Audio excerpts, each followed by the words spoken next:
To solve an absolute value equation, we have to break it up into two pieces. So that is, ignore the absolute values. 2x minus 6 is 10. If you put 10 in absolute value, the absolute value of 10 is equal to 10. That's where this first equation comes from.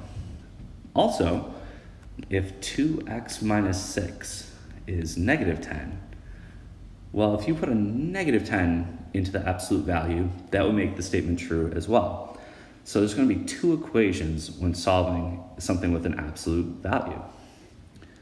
So once you break it down, solving this is relatively straightforward, where you can add 6 to both sides.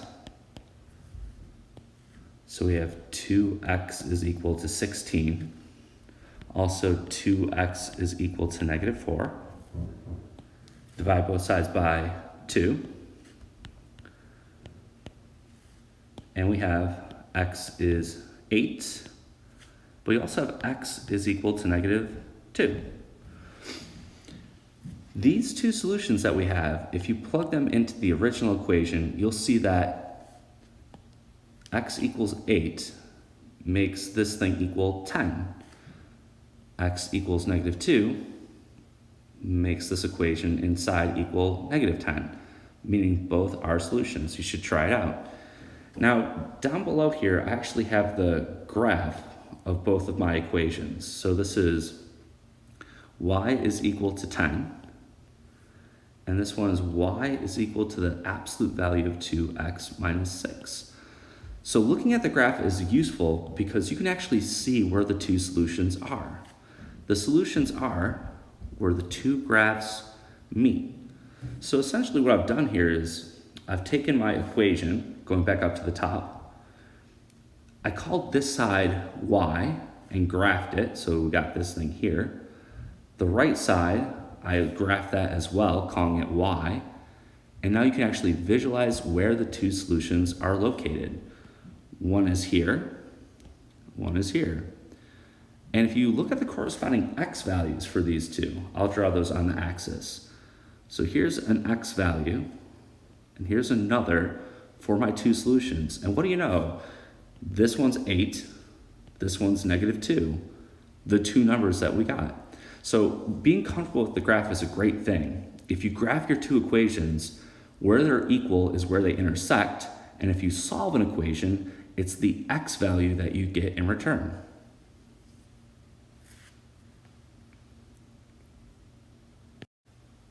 So for example 2, same idea as example 1, but now we're looking at a more complicated absolute value equation. We have the absolute value of x plus 5 is equal to the absolute value of 10 minus 2x. If you start by looking at the graph, I can already tell there are two solutions. What this graph is down here is, again, what I did is I took the original equation, I called the left side y, and I graphed it. And I'll actually label it over here. That's y is equal to the absolute value of x plus 5. Then I took the other side of my equation here, and I graphed it as well. So that's y is equal to 10 minus 2x in absolute value. So I can already tell that there are solutions because the two graphs meet at these two places. So from here, you could determine the answers by looking at their corresponding x values. So like I know we get an x value here. It looks like this x value is right at 15, but there are definitely two solutions. I want to find them exactly. So the trick to doing this, not by using the graph, but just by going back to your equation, is to again set up two equations. Here's one of them. Just ignore the absolute values. X plus 5 equals 10 minus 2x. If that's true, if you take the absolute value of both sides, it still is true. So let's go through it and solve. I think I'll add 2x and also subtract 5 from both sides. I get 3x is equal to 5. And if I divide both sides by 3, I get x is equal to 5/3.